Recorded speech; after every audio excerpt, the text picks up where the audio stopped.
Hi, welcome to tonight's webinar for the North West and Northern Ireland Monitor Farm Summer Meeting. I hope you're all well.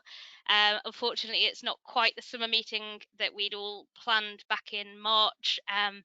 It's certainly the weather for a field walk, and we could have been having a lovely barbecue, but unfortunately, you've just got to all join me from your homes. So I hope you're making the most of that. As obviously there's no alcohol at normal Monitor Farm meetings, but it's encouraged tonight. Yeah, we'll get going. So obviously I'm Michelle. Hopefully most of you should know who I am, but I'm the Knowledge Exchange Manager for cereals in the Northwest and Northern Ireland. So as with every single Monitor Farm meeting that we do, we always start with a few housekeeping points. Different for webinars though, so just to let you all know, you are all muted. We can't hear you, but you have got the option to send in any messages, any questions, queries. If you're having any technical issues, you can send them in using the chat box as part of the GoToWebinar software. If you have got any questions, please do send them in. It does make the night a little bit more interactive. If you've got any questions for any of our Monitor farmers, please send them in. We're due to finish at 8 o'clock, so it'll just be an hour. May go slightly over if we can't stop Richard talking, but we'll do our best to keep on track. Basis and Eroso points are available for tonight, so if you would like adding to the register, please can. For basis, we need your basis number, postcode and your name, and for Eroso we need your Eroso number, your date of birth and your name. So please do send them in. We know there's 2 basis points. Unfortunately, Eroso have furloughed their staff and they're only just getting going, and there's quite a backlog with lots of webinars been going on over the last few weeks. So please send your details in and we'll get you added to the register once we've got the confirmation of how many points it is. And if you want to go back and watch this again, this session is being recorded, so don't panic. If you want to watch it all over again tomorrow night, you can do. Cheeky Twitter plug. If you want to follow what's going on with the Monitor Farm program, if you follow the hashtag Monitor Farm, you can keep up to date with that. So, introductions. You hopefully can see them all on their cameras, but we have our 3 Monitor Farms from the Northwest and Northern Ireland. I will go in length of service order, so we'll start with Richard over in Downpatrick. Do you want to introduce yourself? Hiya, we're farming here in Downpatrick in County Down. We're sort of farming 140 hectares of mixed farming. We grow vegetables, potatoes, arable crops, and have our own farm shop. And we were glad to take on sort of this Monitor Farm role, see if the neighbouring farmers could push us a wee bit more and see what it's all about and share our knowledge. So yeah, looking forward to one more year. Brilliant. And then we've got Bill Webb, who's also joined by Joe tonight. So over in Hale Village. Hi, yeah, Bill Webb speaking, and son Joe. We farm all in all about 400 hectares. Right, the home farm is right on the southernmost tip of Old Lancashire, which is on the Mersey. If you look at a map, you'll see the bend in the river. We stick out into the river. Yeah, this is our first year of monitor farming. But so far, yeah, we've really enjoyed it. This is throwing a spanner in the works, but hey, let's get on with it, see what happens. Yeah.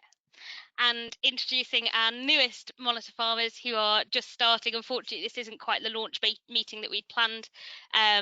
Henry Scholefield and James Turner, who are up in Penrith.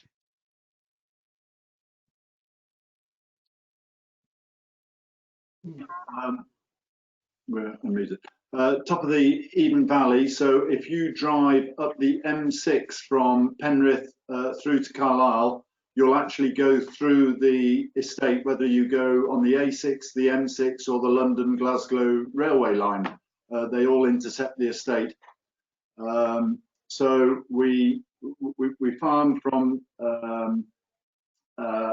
some ground which is about 400 foot above sea level, down to about 100 foot above sea level, in a mixture of sand to sandy loams.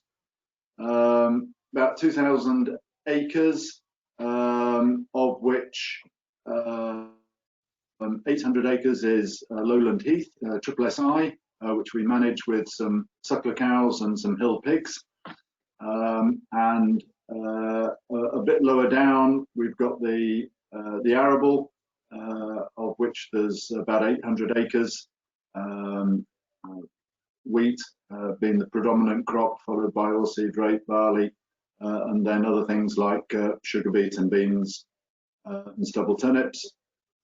We support a herd of 250 dairy cows. They're Danish Red Cross Holstein on the whole, producing about 8,500 litres when we supply Arla with our milk. And then we run about 250 mule ewes crossed with Downland tups, Charolais, Suffolk, Texel, and we take all the progeny from birth right through to finishing, which are generally on stubble turnips as a catch crop in January and February. Brilliant. So one of the key things that we wanted to do tonight was make sure that you got a chance to give what would be your summer meeting update. So we're going to start off, we'll carry on in service length order. So Richard, we'll come to you. How are things looking? All in all, we're playing. It's not looking too bad. We're very, very grateful to get rain now in this month of June. We've struggled this last 3 months, but we've had 50 millimetres there in the last 3 weeks now, which is a major benefit to most crops. Maybe missed some, but most of them's definitely going to benefit from it. Just a wee bit worried about thunderstorms now, maybe making the next impact. But yeah, all in all, given the 8 months of rain and 3 months of drought, we're getting on not too bad, but you never know to harvest. Brilliant. And you've put together a video, so I will just start sharing the video and you're going to talk through what's going on the farm. Yeah, hopefully it'll give us a wee run through of what's going on so that people can still sort of see, even though they're not there in person, which is a bit of a help. So we'll get her. Yeah, so this is us. Our farm's located really in the valley with 140 hectares, but a fair bit of it's rented on 2 neighbouring farms. Mixture of wheat, barley, oats, maize, potatoes, a few hectares of edge for the farm shop, a couple of hectares of wildflowers, some of which are now in the environmental farming scheme. And as you can see on the edge of the field of wheat here, that is our 10-metre strip of environmental flowers, which suffered from the drought. We also have 36 hectares of silage going to AD plant, but our mainstay at the minute is our own farm shop, which is 22 years now in service, which started out in the back of a blue transit van. It's built up now with our own tea room, serving all sorts of freshly made meals. We're just trying to get organised now for opening after COVID, which is setting more of a challenge. But I suppose to hit again on the weather, that's our weather statistics this last 3 months. You can see that we're very little from 17th of March right through until the start of this month. It's come early enough for wheat. This is Xtaze. It's our first time growing it, but we're growing it to try and reduce our fungicide inputs and maybe open ourselves up to being able to use it as a milling flour to produce the produce straight out of our farm shop with it. It's only had 1 fungicide to date, and as you can see, it's still very clean, which has been a major benefit, as it's the total fungicide bill at the moment is $34.80 a hectare. May need to add on a wee bit more for T4 if the weather stays wet, but we're hopefully not, especially with it being milling. But it's had 280 kilos to the hectare of N plus sulfur, an extra 40 really on normal due to hopefully getting the protein up for milling spec. That was over 4 splits, 60, 120, 60, and then an extra 40 when the flag leaf emerged. And that's all went on this year in liquid form. I think we picked a good year to go liquid fertilizer. It's been a major benefit. My dad would even notice if I've overlapped or underlapped somewhere, you really can see the difference. And you may see that a wee bit later on in the slide. And that's just some of the crops on the other side of the valley, which we'll go over to in a wee moment here. We have 4 fields of graham wheat at the bottom, and we'll touch on a wee bit of detail as to the variation, because the 2 fields on the left were direct drilled into standing rye and spring barley cover, and the two on the right were after min-tilled after potatoes. A wee bit of an experiment to see. We have done direct drilling after sowing spring oats as a second crop, which worked very well. But we've been growing rye for a couple of years for a digester, but our following wheat crop wasn't great.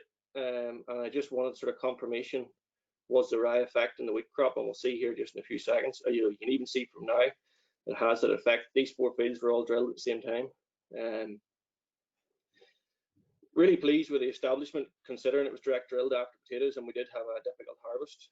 Although our method of establishing potatoes now with minimal disturbance has helped the structure of the soil, and we can travel a wee bit better. This Graham has had 2 fungicides, T1 and T3. We skipped T2 with all the dry weather. We didn't feel there was much need. Because of the area we were growing and the self-propelled sprayer with high capacity, we thought we could cover the ground if needed in a short time if the rain came. So it's standing as a bill of 63.85 a hectare for fungicide, which is still pretty good if we can manage it. Now, this isn't always achievable every year. We're just lucky it's been a dry year. We're growing 2 varieties which are very disease tolerant, which is a major benefit. And this is at 240 units to the hectare of, kilos to the hectare of N plus sulfur, which was in a 60-120-60 split, with the aim of the liquid to try and get it on before flag leaf in case of any scorch in the dry weather. That was one thing. Everybody was seeing me at night because we had to spray the liquid in at night to try and miss the weather, which has worked pretty well. I've had no issues. So coming back across here now, you can see the green wheat was direct drilled. The right hand side of the field was into rye, the left hand side into spring barley, and the rig was done into a beta solar mix with rye, vetch, oats, and a few other wee bits. But just right where we landed here is your test strip, 3 meters that was left blank, and it is far, far better than either of the cover crops. So I think it's really highlighted that growing the wrong cover crop can have an adverse effect, and it's not just a case of going through in whatever you've got lying. Cover crops really have to be worked around your rotation, and for me it highlighted the difference in the rotation and that the rye was being an issue. So hopefully. Is this the field we looked at, Richard, when we went out in winter? No, we didn't actually get to look at that one. It was too wet that day to drive that far or to walk that. But yeah, I think there will be a picture coming up that shows me drilling straight into the cover. Now the wheat that is there looks pretty good, but the establishment with the weather and the allopathy effect of the wheat of the rye has definitely hindered establishment. Spring barley is better, but again, as you can see here to the left, after the beta solar mix, it is much thicker. Now we had a wee bit of issue with the radish coming through again to get it sprayed off, but that's drilling there on the left into the rye, and on the right the headlands into the beta mix. And this is just the wheat as it stands at the moment 10 days ago. Definitely, I think going forward, if we're going to do reduced tillage and direct drilling, we need to be going 2 weeks earlier. It takes that wee bit longer to establish and get going. And unfortunately this year with all the rain, it was virtually impossible to get fields rolled after sowing. I think that's vitally important as well, which the drilling trial has shown us as well from 2 years experience, which actually will lead on to quite nicely now. As you can see here, we have 4 different drills in the one field and 3 establishments. Top third of the field was direct drilled, the middle third was reduced cultivation, and the bottom was ploughed. And as at the minute, which looks pretty from the sky, the combination power harrow unit stands out as being the most uniform and the most advanced. But in theory, when it comes to plant counts, tiller counts, etc., because it's a narrower spacing drill at 12 centimeters compared to the other, which is 15, 33, etc., bigger spacing with the Clayton only 9 rows per 3 meters, it looks very uniform, but there's not actually that many more plants. An issue with the establishment and the direct drill plots, which I see partially as a positive but needs a bit of management, is that the crows absolutely hammered it to get the worms. They weren't looking for the crop, they were looking for the worms, but in the same instance they rutabated the whole crop. And if Michelle can maybe just pause here a wee second, it'll show you nicely. This was the results of last year's. Now, we didn't have the SimTech drill last year.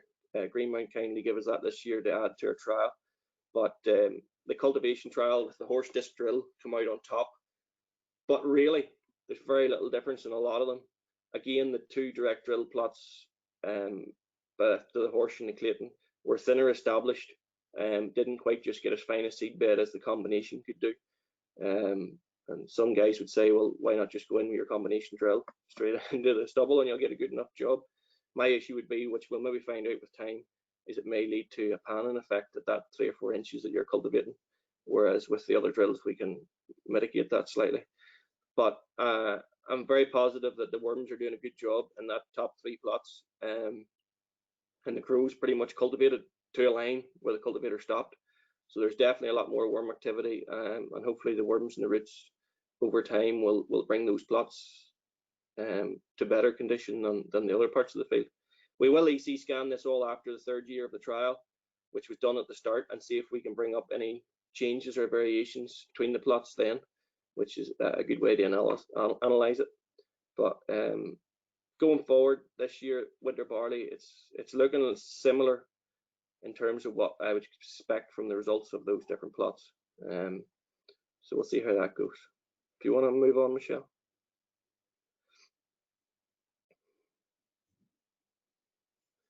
So yeah, a thing that's helping us with going to reduce cultivation in terms of weed, etc., is that we have the potatoes in our rotation, which gives us a great break crop. We're also establishing these following a cover crop, which is sowed in the autumn. And this has worked really well for us. It allows us to prepare the land in the autumn, get ready so that when the weather conditions are there, we can go straight in. And we're getting that breakdown of the cover crop, helping to feed the potatoes. And this is it in action. We work with George Tiller Star, so 1 pass cultivation, no ploughing or anything in the springtime, straight in. Now we've had to 1 year plough it over because the cover crop is quite thick. There were a lot of rain and we couldn't get it dried out without ploughing it over. But the results are very good. This is a field we've planted for the first in 6 years. It hasn't been ploughed in 6 years. It has had cover crop and the straw chopped, etc. But the soil structure following what you would traditionally call planting potatoes and destroying soil structure is very good. There's lots of fibre, lots of organic matter. The organic matter is up to 7% in this field, and a really positive effect. First few years is just managing your grass weeds and making sure you can get on top of them. That is one downfall. But as you can see there, we even have mushrooms growing in the potato field, which I've never seen before. So hopefully we've got the right sort of fungus and bacteria working in the soil. So we'll lead on here to, this is our Kingsbarn 6-row winter barley. This was established about the 5th of October. Again, min-tilled at all hours of the morning in between a weather window. Just cultivated and sowed straight afterwards. We thought at the start this might never grow, but sort of the hybrid figure was a big help for getting the crop away. It missed its T2 again due to dry weather and low disease pressure. It didn't really feel the need for it. It had 3 splits of liquid nitrogen and 210 kilos altogether. So it was a 60, 120, 30. And it seems to be surviving quite well. At the moment, my issue, this here is a great example of getting early nitrogen on, which for us is critical. Our crops get going pretty early because we are a wee bit drier and warmer in the south. And if we miss that, it really struggles.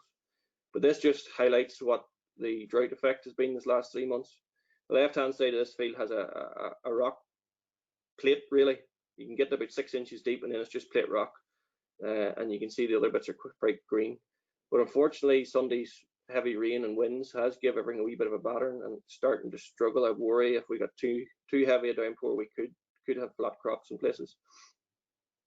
And this is just across the other over the back of the valley where we have another taken farm, and it's rotated every 8 years back to grass as a break, which helps feed our silage for the AD plant.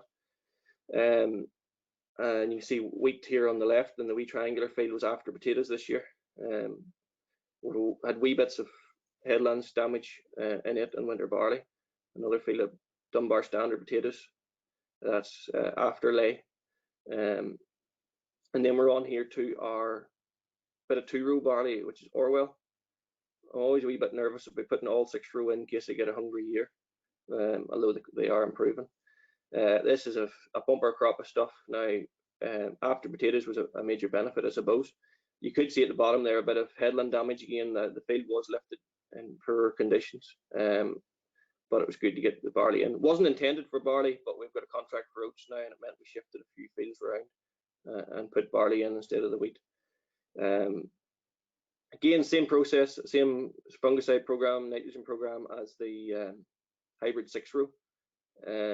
Very clean, nice head. The only issue was we had heavy frost in May when it was flowering, and about every 5th or 6th head you could pick out 1 or 2 false grains that haven't pollinated. I put that down to the frost at that time, causing us a wee issue, but all in all, very pleased with how the crop's looking. Again, a wee bit heavy that I don't want too much rain. I want rain from potatoes, but don't want rain from a barley or wheat. We're never happy. But yeah, we've ended up with a wee bit less barley this year as well due to maize and oats in the rotation, but I tried to maximise my wheat as much, so we've put 2 fields of second wheat in to see how we can get on. This field is actually in the yen competition because I want to see what we can get from second wheat. It had a base layer of hen manure, and then it's had 240 kilos of nitrogen, and again T1, T3, and it's looking pretty good. I think over the last few years we've been fit to build the soil structure again with the manures and the reduced cultivation and managing it nicely, whereas we'll see in a wee moment in the neighbouring field it was a bit damper at drilling time. We left it 5 days and then we sort of missed it, but pleased with how this is looking. Again, nice and clean, and Graham has done well for us the past few years. But as you can see, and we'll fly over here, same crop, same fields after the same crops. This one's a lot poorer, but it was damp. We didn't put the hen manure on because we didn't want to make a mess. We left it 5 days to dry it, got it drilled nicely, but it rained in for 8 months afterwards, and it suffered from germination. It just didn't get its feet settled first.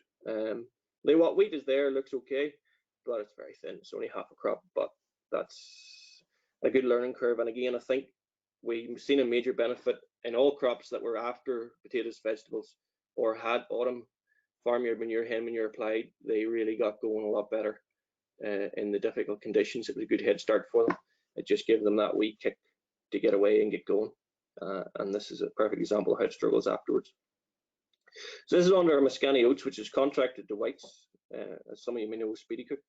This is our first year growing oats in many a year. With the rye not working out as a break crop, we took a go with oats here, and so far very pleased. You can see where I've had a few issues with the sprayer turning on and off, putting the herbicide on this year in that field, which doesn't look all that pretty. But the oats have done very well. I'm a wee bit worried that they're heavy as well, but they've only had 120 kilos to hectare of N and 5 tons to the hectare of hen manure in the base, just cultivated in. These weren't ploughed. Looking pretty clean, but again, low to sea pressure year.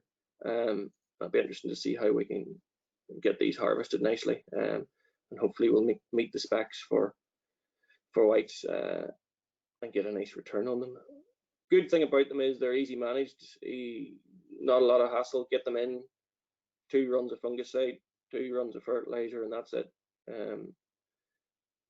Just have to be careful with their restrictions and herbicides and stuff as to how we manage keeping the weeds down but not harming the oats, because they seem to be quite vulnerable to the fungus or to the herbicides if we go too much. But looking forward to getting wheat in after this, which is good. And this is on to our spring barley. We only have this one field, but it's after our cover crop trial, which has proved very interesting with 5 different mixes. I think really the thing that stands out is the 5th plot over, the Phacelia, has sucked all the nitrogen even out of the plot that has nitrogen applied. And the end sensor readings there on the bottom is with no nitrogen, and then the ones on the top have had nitrogen. And the standout thing really has been the mustard in both plots. It's still looking good. It's all shot out now in the last 10 days there since that footage was taken, and mustard stands out. The rye and the beta sola, even the mix, has struggled. And this is the analysis of how much nitrogen was left after our wheat crop and how much was in it when we sowed it. So we had 150 kilos of nitrogen available in September, which is colossal. So we were hoping that the cover crops have harvested some of that, and we'll start putting it back in. But go mustard and not Phacelia is my thing at the moment. So I thought it was being smart sowing 20 acres of maize to cut down my spring barley, which I thought wouldn't be a great year for, and we don't really like sowing spring crops with our demand for potatoes on the workload. But I had to re-sow this 20 acres because the crows in 2 nights stripped it. Apparently the seed dressing that they removed has allowed the crows to like it. So that's cost us 1,250 quid for re-sowing, but one of these things. But to sort of conclude of how I feel things have gone, I'm really happy with our cultivation technique, and we haven't used any insecticides this 5 years, which is a major benefit to the wildlife. With our wildflower strips and etc., we are seeing a lot of beneficials, and hoping that they will do the job for us and keep us ticking along. Because I think going forward, our chemistry is going to be vastly reduced, and we really will have to focus on how nature can do it for us between improved soil and improved wildlife. So that's how things are looking on our farm. At the moment, reasonably positive. If we can keep the crops down and get them through to harvest, I'll be fairly optimistic if everything goes to plan. Go on then. When's harvest going to start for you? It is turning quite quickly, but it's generally it's rare if we're going before the end of July. So first week in August is always a good shout. I'm gonna keep a note and see where we're at the end of July. Fab, that's brilliant. I'm going to save any questions till the end if that's okay, and we'll keep moving. Yeah. So our next monitor farm is Hale Village. So if Bill and Joe can appear. There we go. So how have things been? Well, we had the wettest winter we've had for a long while, and we then went into the spring and everything dried up. It was fantastic for establishing spring crops, and then we've had the driest spring I think we've ever had. All in all, it's an average year. I think if you look at the records, it'll say we're average. We've probably had 2 of the most extreme weather windows we've had for a long while. But yeah, all the spring crops have established well, all looking quite good. They were suffering about 3 weeks ago, 2-3 weeks ago with the drought, but the rain just, and I suppose because of the dry spring, everything will have rooted well. So we've probably got a pretty good root structure to be able to sort of take it through, as long as we've got some wheats on the light land which have gone past the point of no return, and there's patches, sandy patches, which aren't looking very good. But on the heavier land, we did the wheat in 3 batches. We did some early October, which actually we sowed into direct drilled into rape stubble with a cloud of dust behind the drill. We thought, oh great. The next day it started raining and didn't stop for probably 6 weeks.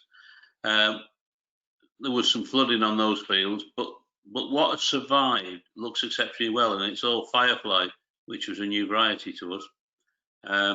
The next attempt we had was in December, when we had to go on some lighter land, and that was established after into direct drilled into a rape stubble, and that's actually okay. We had another go then in February on some light land, which was after potatoes, and we got that land ready. That's probably the crop that's suffered, but all in all, we've probably sowed less than 50% of our wheat acreage that we intended to, which of course has led to, like everybody else, it's led to a big spring acreage. We've got beans this year, first time for a number of years, just because we were looking around what we could sow. If they're sowed all the spring barley does very well on a lot of the light land here, but I thought I don't want too much of it otherwise. And the way everybody else seems to be sowing spring barley, so and I thought, well, we need some entry into wheat for this year. So yeah, we've gone into winter beans. We intended to sow, didn't get sown until March, and then we got some spring beans.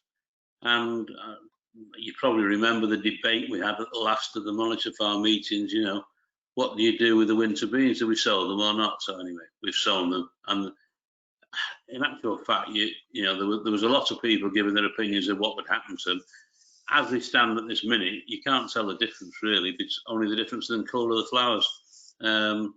So the spring sown bean, same height. Spring beans are slightly thicker. They were sown at a slightly higher seed rate. But all in all, yeah, there's no chocolate spot. Everything's very clean. You know, wait and see.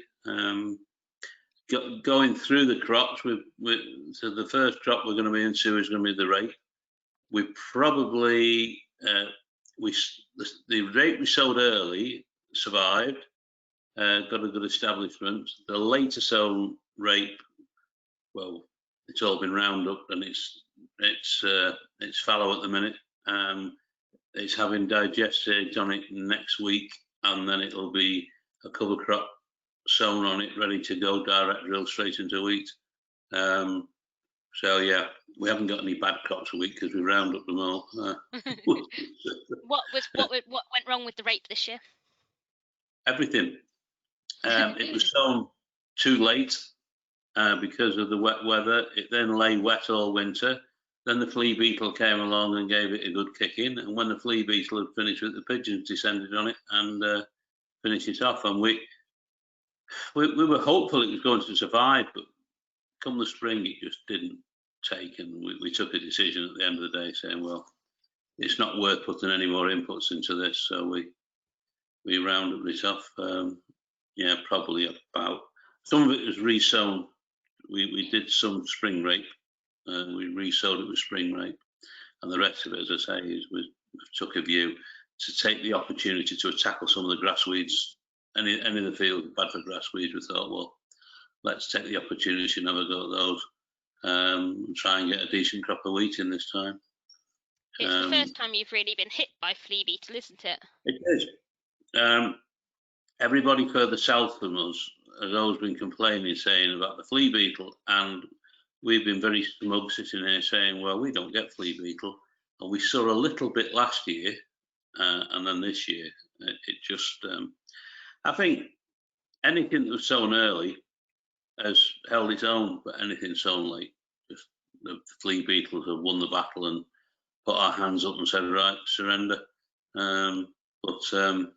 Yeah, so, but I say it's put a bigger acreage of spring barley, which is all looking exceptionally well. It all went in, you know, spring barley, you can get it sown dry and early, and it doesn't have any hiccups. Well, yeah, so it's all malting. It looks well, looks like it's going to yield well. Whether it will be worth anything, we'll have to wait and see. But I think every man and his dog sown some spring barley this year, so I'm not hopeful it's going to sell well. But I think trying to talk about spray programs, I mean, every spray program and agronomy program I put together has just been ripped up and gone out the window because you know, you think, well, that's, you know, and to be quite honest with you, I don't know whether some of them were T1s, T2s, or, you know, because everything was totally upside down. Yeah, so, but it all looked clean. So we'll probably find from the trial results this year we've been better off not going out with the sprayer and just letting it, because I've not seen very little disease at all. But yeah, so what we've got, I don't know, we'll harvest what we've got, see where we go. But my main priority now, let's get ready for next year and sort of put this behind us, and yeah, hopefully we'll all be a bit wiser. With the other thing that's arrived on 40 years ago, we had 50 years ago, we had a pedigree herd of Herefords and commercial cattle. 40 years ago, I had a battle with my father, and eventually we got rid of them. They were never making any money, and it was only me that was running around all weekend looking after them. So we've now, as we had this discussion, we have a field which my son Joe wanted to put into a stewardship scheme, and we've now got 14 store cattle which are grazing on there, which are entertaining and cute, and create a lot of interest around the village. But I've no doubt we'll probably lose money on them. But anyway, we'll wait and see. I think we've got some photos. So we've got. So firstly, we've got some photos of your fabulous wildflower mixes. Right. Well, this is what this shows. On the right-hand side was last year, and we have a footpath which runs about 1.5 miles along the edge of the river. And on the right-hand picture was all the flowers we sowed last year, which were fantastic. And the goodwill that came from that has been unmeasurable. It was the talk of the village all summer, and everybody you met, instead of sort of moaning about the smell of the black muck, they were saying, "Oh, what a wonderful show of wildflowers," and how much they enjoyed it. It was in all the local papers. It was in the sort of local political sort of news sheet and the church magazine, and everybody was commenting on them. So this year we decided, well, we'll do it again, And on your left-hand side, you can see what's left, because all that happened was when the lockdown started, we were invaded by thousands of people out of the city. The road through to the farm has been double parked, and right the way the whole length of the village nearly. And there's been droves and droves of people. You see on the left-hand picture, the left-hand pathway, that is the footpath. And on the right-hand is the 3-metre margin, which was sown with wildflowers. And as you can see, it's just been trespassed to death. And there's just a little clump there which haven't been walked on, and that's what survived. And we've got paths through the wheat now that were never there in the past, because I don't know, people just, we've never seen so many sort of walkers, cyclists. Everybody just sort of descended on the villages, and the villages are all up in arms about it, but nothing we can do. People can't get out the drives, can't get in the drives, can't get down the road. People have double parked, and it's been a total nightmare. But anyway, we'll see what happens when. We just hope that when everything goes back to normal, they don't just keep coming back to Hale Village, because we welcome visitors, but not in the thousands that have turned up this year. We haven't got the. Although maybe I should do sort of take up Ollie's suggestion and get myself an ice cream cart down there and start selling all ice creams. It's certainly an option down there. It was busy last year, so I can't imagine it this year. Yeah, well, actually, and it's 1.5 miles. That's the only bit of flowers on your left-hand side that we've found in the whole 1.5 mile of footpath. Gosh. I put notices up, but nobody's took any notice. The biggest problem is when somebody walking down the other side of the footpath, everybody wants to go walk 2 meters away, which is right in the field. So yeah, it's. These are Joe's cattle that we have a marsh which is floodable, and we've put it in a scheme, and hopefully we'll get a few bob out of that. And these are the occupants of it now. They're a Highland cross shorthorn. Look very cute because they've all got the Highland fringe. And yeah, we've spent about a fortnight making a catching pen and handling facilities. So we'll something we didn't count on. Obviously, with TB testing, we thought we'd be pretty well secure here, but across the river, when I looked, we're actually on a 6-month testing. But on the other side of the River Mersey, in the Wirral, there's been a reactor. And albeit the River Mersey is 3 mile wide rivers in between us, that doesn't make any difference. So I'm expecting sort of the ministry to be down my throat soon to get some testing done. But Whether they haven't, whether they're all on lockdown and haven't got their act into gear, I don't know, but I've no doubt they'll catch up with us one day. Well, I hope that you have no problems with it anyway. And Well, then, this is one of the schemes we did. We put the wildflower mix in, and it's looked pretty miserable all spring. And I thought, well, that's all been a waste of time. But all of a sudden now, we're getting these white flowers, and then there's some yellow flowers arriving, and then if you look in the bottom, it looks like next week we might have some purple flowers, but I haven't a clue what they are. But and in the where you see those trees, on the other side of those trees, there's a commercial row of beehives from a commercial company, so they're all very pleased about it, because the little bees probably don't have far to go for. And I went down there when I took this the other night. It's on the edge of a field of potatoes, which I went to have a look at, and you could hear the buzzing. The whole sort of field like it was buzzing with these bees, and they were all in those wildflowers. brilliant. So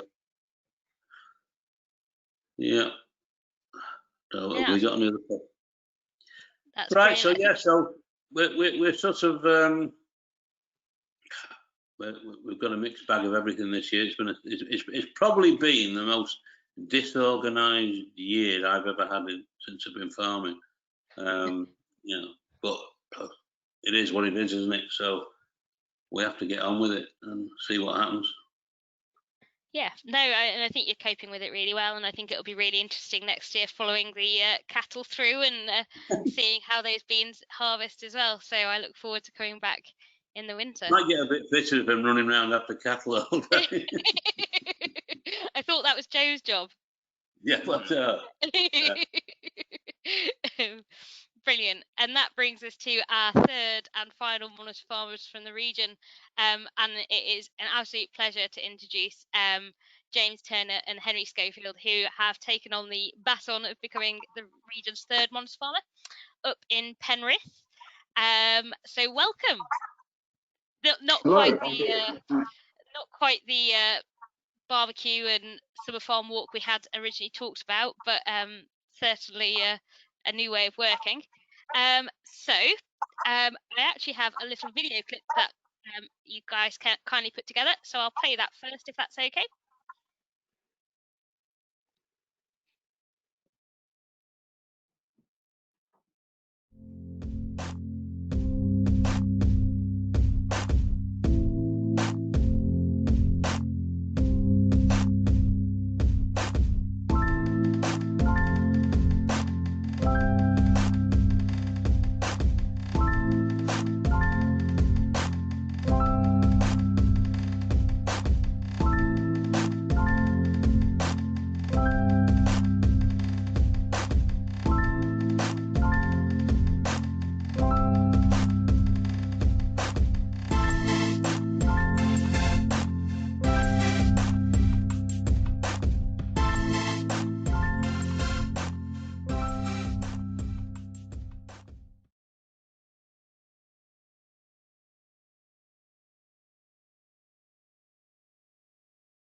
So that gives quite a nice little overview of the farm, but you've put together some slides, so we'll go through those.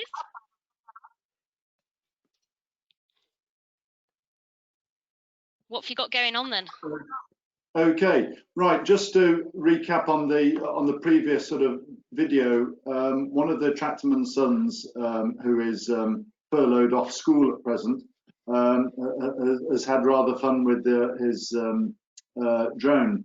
And so when we realised that we weren't able to do anything live, he took up the baton and did.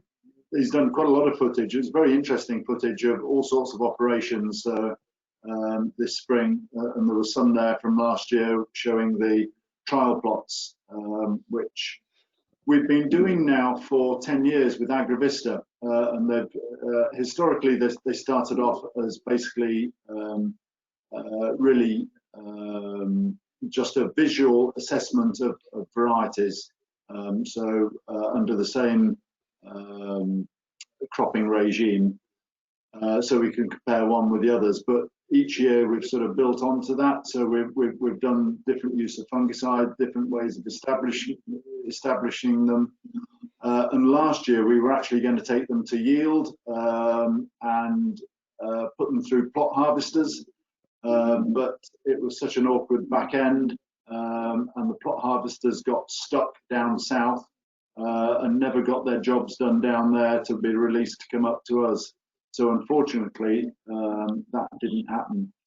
And then this autumn, we had a struggle to establish the trials. We have done, and they're actually quite interesting to look at. But because Agravista weren't able to be on site and sort of monitor and do the inputs on them along with us, they've just basically been treated as farm scale, treatments. So they've just had exactly the same treatment that the rest of the crops have. So we're looking here at our cropping, which has been pretty consistent really for the last sort of 10 or 15 years. Of that 250 hectares of arable cropping, about 150 of it has been permanent arable for the last 33 years while I've been here. So as you can imagine, to have continuous cropping for that length of time, we've had to consider our method of establishment and cultivation. It had been historically a plough-based system, so maybe up to 8 passes to get a crop established and rolled on the first spray. Well, we've cut that down to, probably 2 or 3 passes now. And we've got some fields that have been in min-till or very little cultivation operations now for 5 or 6 years. And I think this year we would have seen some really interesting results, but of course everything has been masked by the wet autumn and poor establishment, and so we're not really going to be able to see any of those benefits this year. So this is all something that we can build on in the next 3 years, and so we can try and demonstrate the different activities that we've done. So you've got a couple of pictures here of some hybrid barleys. The one on the left is as was sown and is probably quite a reasonable crop, particularly for that field. The crop on the right hand side was sown in some heavier ground, and it just really struggled. It was underwater, and to be honest, the seeds probably drowned a lot of them. Came up very patchy through the spring, and we really should have perhaps cultivated the whole field and re-drilled it. But what we did, we always grow about 40 acres of winter oats sown in the spring for whole crop to feed to the dairy cows. So we took the opportunity actually to direct drill these oats, which is Muscani, the same as the other actually in this case, directly into the winter barley. So you can see a bit of maturing winter barley there on the left hand side of that picture, and the rest is oats, and it's going to be sort of okay. The other thing that we do have is about 50 acres of what they call headland management. So basically the outside boom width of a sprayer, which for us is 27 meters, we leave as unsprayed crop. And we utilize this also for whole crop. So the bit of weed that's in there that hopefully is beneficial while it's growing to insects and wildlife actually ends up in the silage clamp and fed to the dairy cows. Perhaps some of the weeds, actually what I call weeds anyhow, things like fat hen and red shank, that perhaps are the main spring weeds, probably in their own right contribute something towards that whole crop. I don't know, but it's one good way of utilising that option. The other benefit of the oats is it's a good, we find it's a good entry to first wheats. And here we have some first wheats, and this is actually on light land, and we would have expected to have had a better establishment in a wet autumn, but it even beats us on the lighter land, and you can see the patches throughout. The field on the right hand side, rather than have bagged phosphate applications, it's had foliar K, which is a product produced by a company called Soil Fertility, who sort of handle on the organic side of growing, and included in that product some trace elements, and also in the autumn we put some other micro nutrients on to help try and build up the soil. The field on, okay, right, so we're on to, right, no, it's okay, Michelle, we can go back onto the rape. I think I said that. This is a field of rape. Rape on the whole has been not too bad for us this year. We've only got one poor field really. The rest have come to. These are hybrid rapes, and we got them in early. Just to talk a bit about the flea beetle, which is obviously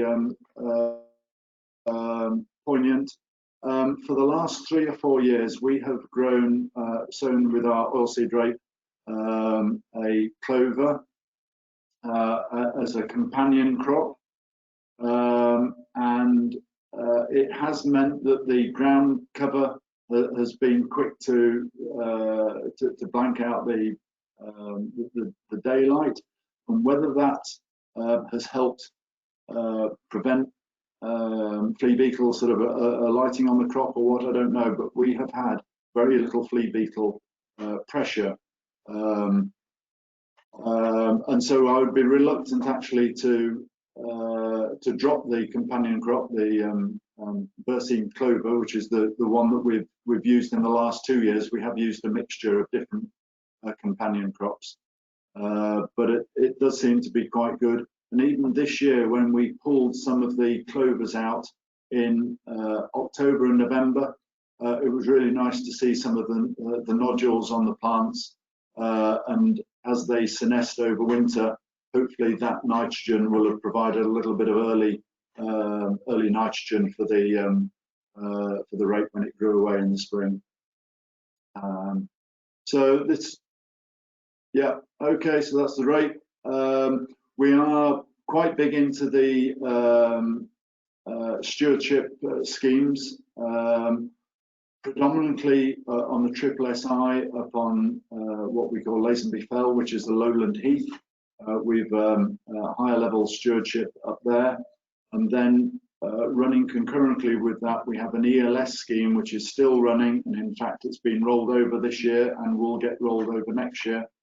And in there we have all the various options with regarding to all our cereal fields have a 6 metre margin, and we look after the hedgerows with the 3-year rotational hedge trimming, and then in the arable crops with a sort of a mosaic of wild bird mixers, nectar and pollen mixers, some overwintered stubbles, some unsprayed, what we call unsprayed headlands, some unharvested cereal margins, and then we've got these what they call field corner management options, where we've basically taken out unproductive corners of fields and left them just really to grow naturally with whatever. So we're really pleased with the combination, particularly the 6 metre margins, which we feel have really enabled the sort of wildlife to have corridors across the whole of the farm, And I think that's exemplified by the fact that we have some very good history of things like barn owls. You know, we regularly get 6 or 7 fledged from our barn owl boxes, which I think really just shows that we've managed to maintain quite a good balance of wildlife on the farm.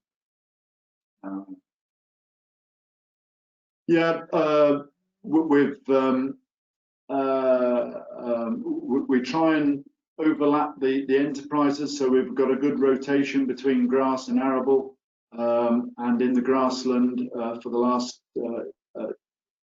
12 years now we've been either injecting or more recently trailing shoed our slurry.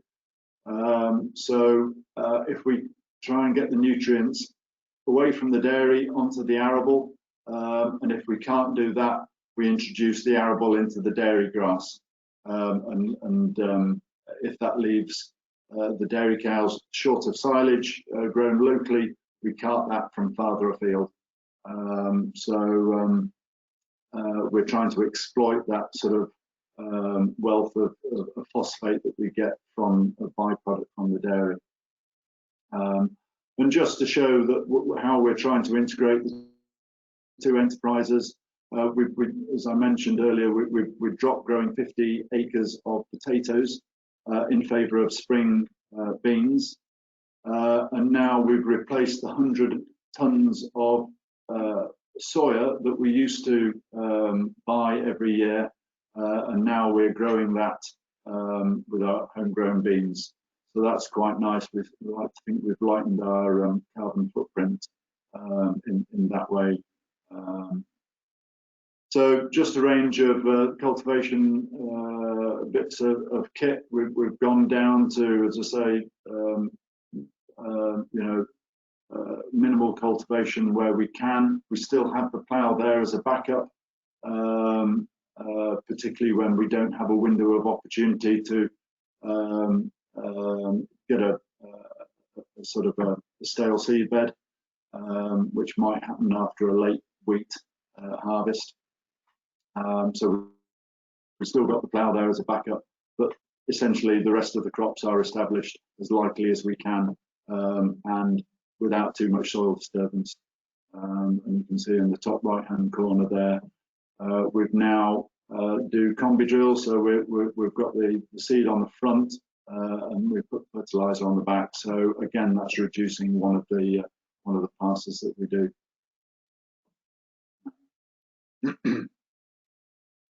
Right, that seems Brilliant. to be us. That was a great update, and again I've got some questions coming, so I will ask this one just whilst we're here because it's going to lead into my next question. Basically, you do the cover cropping to help with flea beetle, but do any of your neighbours go without, and do they see flea beetle yet? Do you think it will get worse in the next few years?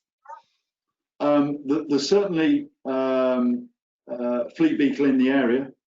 But I couldn't categorically say that by using a companion crop that it is the answer, but it seems to be working for us so far. So it's something that we will monitor. Brilliant.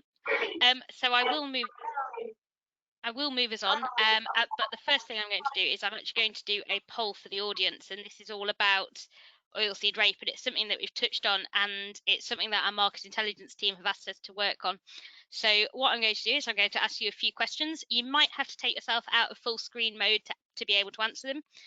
But the first one is just about what percentage of the sown winter oilseed rape area this year are you going to harvest?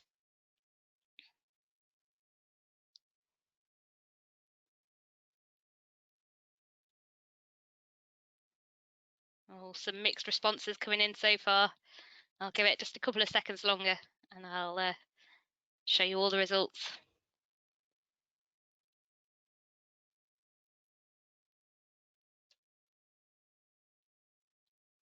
So yeah, there's the results. You can see, unfortunately, there's proportionally more in the 0% than we'd ever like to see. So I'm now going to ask you the same question, but it's going to be for spring oilseed rape. What percentage of the sown spring oilseed rape area will you harvest? And I don't think there's that many growers of it, but there may be some of you out there.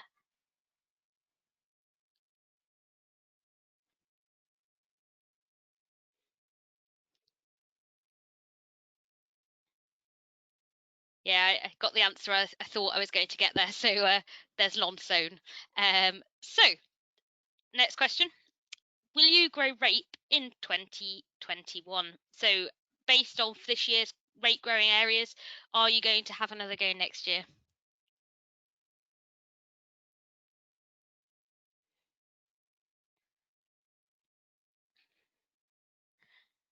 Oh, very split audience.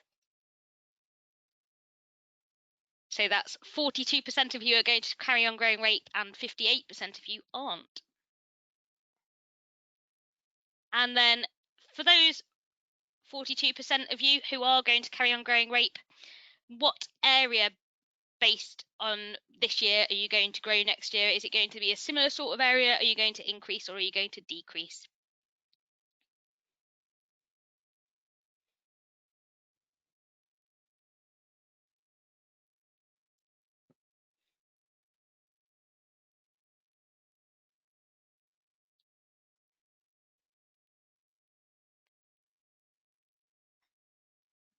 I'll close that one there, and those are the results for that. So thank you ever so much for helping us. It just helps our market intelligence team get a bit of an idea of what's going on out in the region. So talking about market intelligence, I am going to pass over. So this is another video. This is a recording from our market intelligence team. I'll let him do his own introduction on the beginning, but here we go.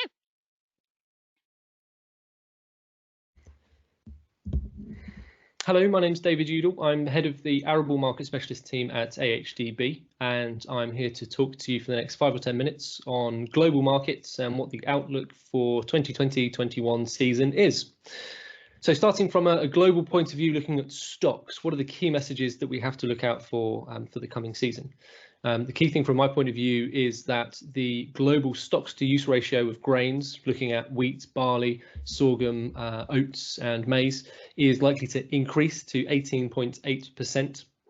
And when we've seen this level of stocks to use ratios, previously in 2016-17, there was a large oversupply in world markets and global prices were depressed. And in the UK, we saw our feed wheat prices trade below £120 per tonne. Now, the question is, will that happen again, considering we're seeing a similar stock level around the world? And my answer to that is, well, likely not from a UK point of view, for two reasons. The first is the size of the UK wheat crop this year. We are seeing a significant reduction in harvest potential because of the poor autumn conditions, especially through large areas of east and south England. That has led to the UK market seeing quite a large deficit expected for the next season, and so we are likely to continue to price at import parity for the remainder of the season through to June 21. When we factor in sterling on top of that as well being extremely weak, that's helping to increase the price of our imports and therefore offer another level of protection for the UK markets and the UK price. So even though the global situation is heavily supplied, the UK market is insulating the price effect somewhat by moving to import parity and weaker sterling. And that's where we stand right now. And even though the market is being protected at the moment, I do think there are still some longer term price risks that we need to be aware of. And we'll talk about those as we go through the rest of the slides. So from a wheat point of view, we're looking at the global wheat supply and demand here. In the green bar on the far right hand side, we're looking at production, which is estimated this year by the USDA to be over 773 million tonnes. And we're seeing a 25 million tonne surplus this year in global wheat levels. This is leading to a pretty significant increase in global stocks of approximately 20 million tonnes, which is forecast at the moment to 316 million tonnes. And so that is likely to continue to pressure wheat prices as we go forwards. From a maize point of view, again, production in the green bar here is showing a surplus of a similar 30 million tonnes as what wheat was as well compared to consumption. And so we're expected to see a near 25 million tonne increase in ending stocks. From the maize point of view, the key thing is US maize, and that's the one that's driving this. We're seeing a much larger US maize crop this year. Planting has been very good. We're going through the silking stages now of the maize crop development, and that's the real integral time for yield development and yield potential for the US. So as we go through July, the key thing will be US weather in the Corn Belt. If we see a hot, dry period, the market may see some upward movements, especially because investment funds in Chicago futures are holding a very large net short position. So if they see anything that they think is going to be detrimental to US maize crop potential, they may want to take some of that risk off the table, and that may mean that we see some short-term uplift in prices. But overall, the global perspective is for a prolonged lower period of maize prices due to a significant oversupply in the coming season. Maize is going to be a real key thing for the UK as well. We know that we're going to have to import a lot of maize because of our own supply deficits this year. And so even though I was saying that the import parity for wheat and the weak sterling are insulating the UK price, the key thing will be when we get into the later stages of our own harvest, and we're seeing the very early stages of the European and Black Sea maize harvest. If we start to see very cheap, competitive maize coming into the UK. This happened a couple of years ago. We saw a lot of maize that was traded and bought to come into the UK for the whole season, and it happened around the sort of September, October, November period, right in the depths of the Northern Hemisphere maize harvest. We may see that again, that we get a large amount of maize brought into the country and purchased to come in throughout the whole season later on this year, and that may start to take away the sentiment of an undersupplied UK market and may start to erode the price potential for the UK. From a barley point of view on a global level, again, we're likely to see a production surplus this year, slightly smaller than the other crops because of the smaller nature of the global barley crop, but it's still a surplus of 1 million tonnes and still an expected increase in ending stocks. That again is likely to keep barley needing to be extremely competitive against other feed grains. And as I was just saying, if we're getting a large maize crop, it really means that the barley crop is going to have to stay very competitive in international markets and export markets to gain any foothold to move our oversupply. From a UK point of view, looking at stocks, from a wheat point of view, we're seeing pretty huge stocks this year because of the positive carry that we've seen in the markets ever since the end of October, really last year, due to the wet planting season. We've seen a real incentive to carry stocks into the new marketing year, and that is likely to happen. These stocks will obviously offset some of the lower production, but realistically, we're still going to be in a large deficit for the UK wheat. From a barley perspective, it's a slight increase in stocks year on year, but I would be expecting that the overall UK barley S&D is going to be in a net export position for the next season. We're still going to have to export between at least 1.5 to 2 million tonnes of barley. Predominantly, that's going to be feed barley. That's going to be going to European nations in the first half of the year and into North Africa and Middle East markets as well.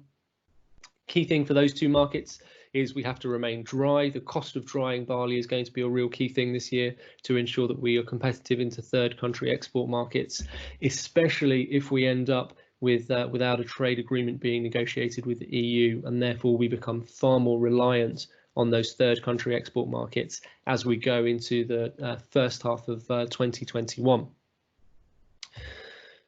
And speaking of 2021 and thinking sort of longer term, I really feel there's a cash flow risk and a pricing risk to UK farming businesses over the next 18 months to 2 years. We know we've got a small crop and a small wheat crop coming from this year. That's really going to challenge people's cash flows. The key thing is just don't think of a single crop year as a one-off marketing season. Think of it over the longer term and the bigger picture. The graph I've put together here is looking at the 3-year average of wheat prices in the yellow line, and then comparing the November 19, 20 and 21 futures prices against that. And what I want to highlight is the red line, the November 21 red line, which is really trading pretty much exactly at the same price as the 3-year average. And I see that as both an opportunity and a risk, because if we think further ahead and sort of the chronological order of things going forwards, we're going to get a small harvest from this year. That's going to restrict cash flows. I will imagine that across large swathes of England where we had difficulties planting, as soon as harvest is complete, and if the weather allows, there is going to be a real rush to plant large areas of wheat again, because we had such a small crop this year. That will very much change the sentiment of the market and could change the market's perception of 2021 prices. We've been pricing at import parity for the best parts of 8 months, really. Very quickly, that sentiment could shift for the longer term. The market will very quickly understand the implications of the 20 harvest and will always be looking forward. That arrow of time is always pointing forward, and the market is always looking for the next thing. 2021 harvest will be in people's sights sooner rather than later. And if we see a large rebound in wheat plantings in the UK, that November 2021 price is really at risk of moving away from import parity and towards an export parity price, as the market would already start to perceive the potential for a larger crop in 2021. So that's a key risk going forwards. And if you add that sort of change in sentiment to the potential for large amounts of maize coming into the UK, and also the lack of insulation that a stronger sterling would bring, we can't rest on our laurels, and we can't just expect that because we're having a smaller wheat crop in the UK that we're going to end up with good prices consistently for the rest of the year. And that's why I say we need to start thinking about the longer term planning and start thinking about marketing, not just for a season, but over a longer term period. What's your marketing plan over the next 18 months to 2 years? Have you considered the cash flow implications of that? And what are the key risks to your business longer term? And what are your planting decisions for the 2021 harvest? If you're already thinking of massively increasing your wheat area across the UK for the next harvest, you can bet that everyone is thinking the same thing as well. And what does that mean for your market? What does that mean for your price in your business and the decisions you need to make? So my key points, from a global point of view, we're seeing a big increase in grain stocks in 2021. UK values will be insulated in the short term by weak sterling and a move to import parity, but we do have that risk from cheaper maize imports coming into the UK, and also that real risk for barley of exports having to compete with that cheap maize feed grain availability in the rest of the world. So I was mentioning a moment ago, we've got to think longer term, think about looking ahead. Have you thought about the implications of cash flows on your marketing for 2021-22 crop year? I know it sounds kind of crazy talking about 2022 like it's some kind of sci-fi novel and we're thinking of things so far ahead in advance, but realistically, these are the things we have to start thinking about. We then have to start thinking on top of that about the loss in subsidies that we're going to start seeing over this time. So not only is the price at risk, your overall business income is at risk through that loss of subsidy. So start now thinking about what it means over the next 2 to 3 years and making informed decisions based on what you think the key is for your business going forwards.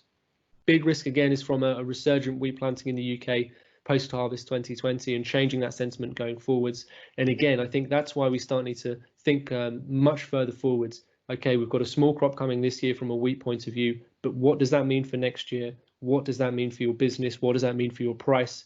And what does that mean for you potentially seeing reduced subsidies over the next 2 or 3 years? Those reduced subsidies are really going to heighten the importance of your marketing decisions. And so thinking longer term and planning longer term is a really important thing to do. So thank you for sparing your time to listen to me. It's been great for me to go through these points. I'll be happy to take any questions that you've got. My details will all be circulated and we'll be able to hopefully speak in more detail soon. And thank you very much for listening.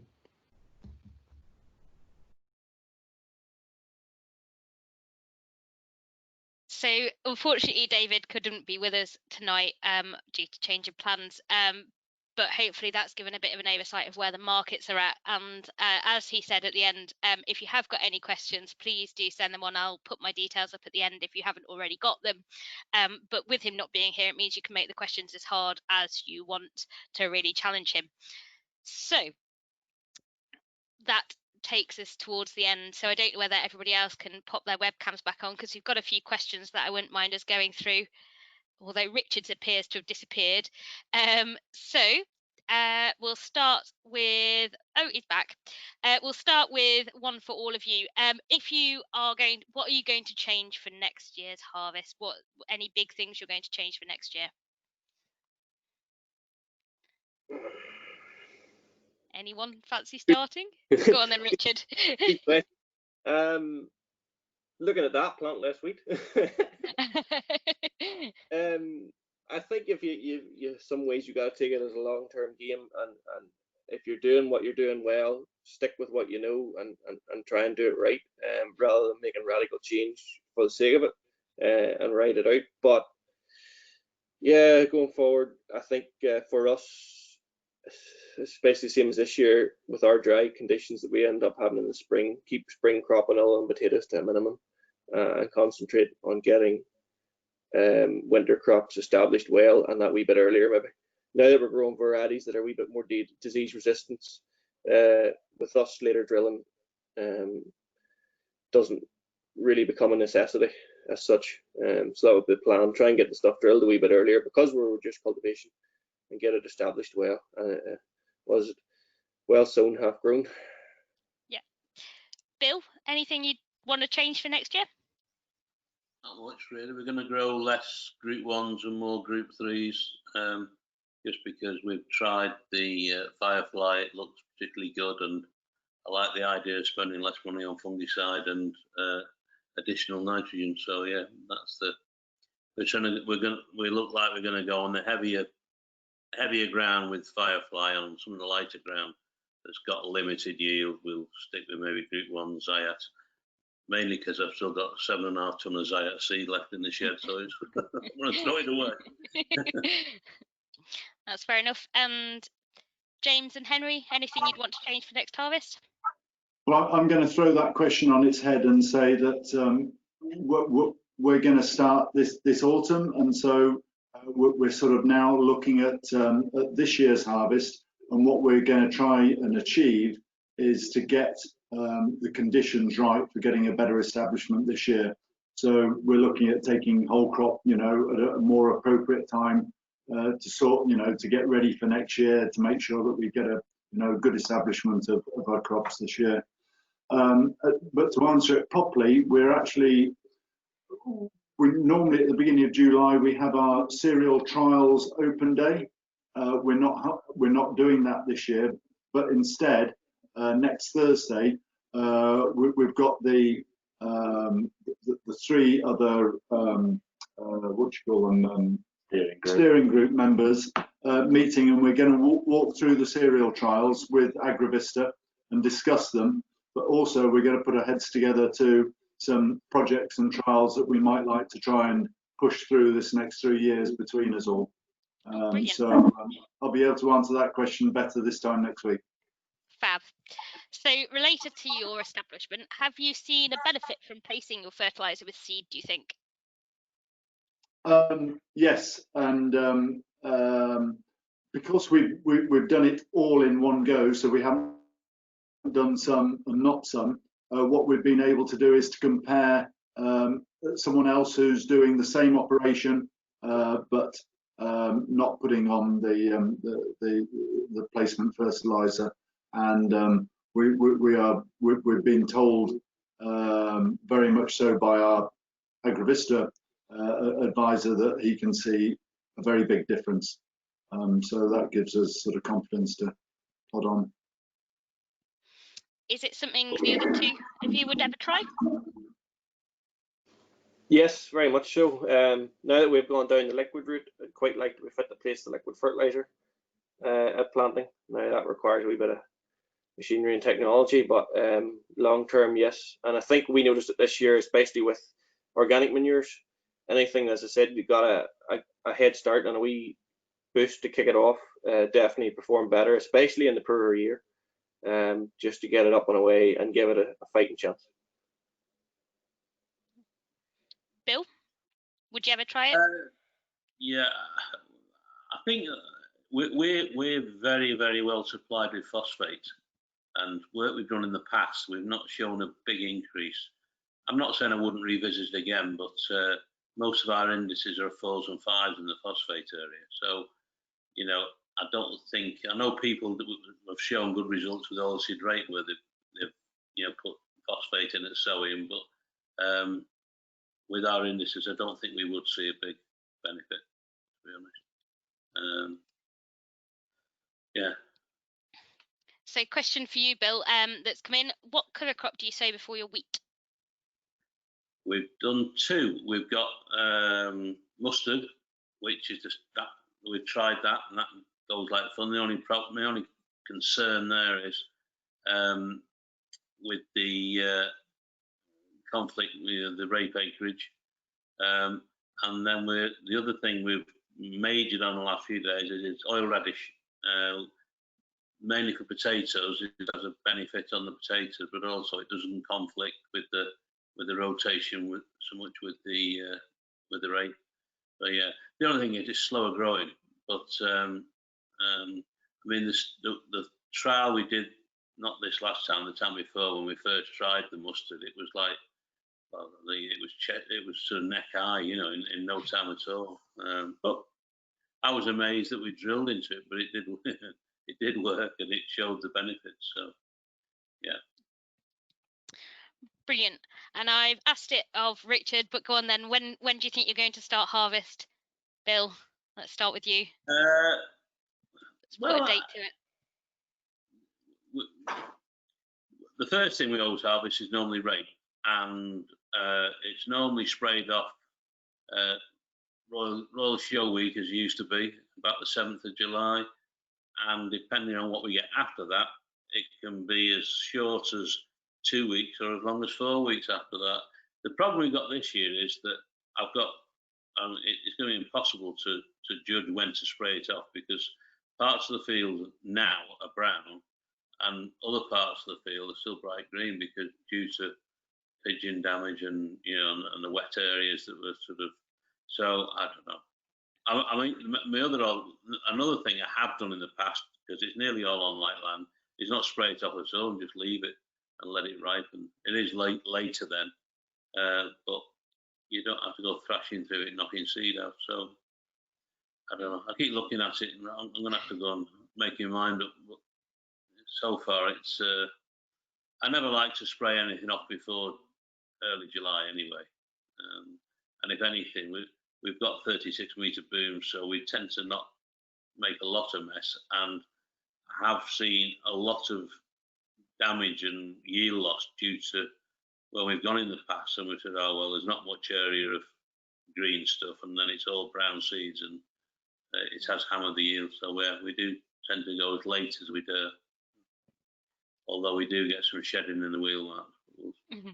It's a decision I think has to be made on the day, really. I think you can make all the plans you want to. You've got to, it's a decision. You look at the weather and look at the crop and decide, right, we'll go tomorrow. Yeah.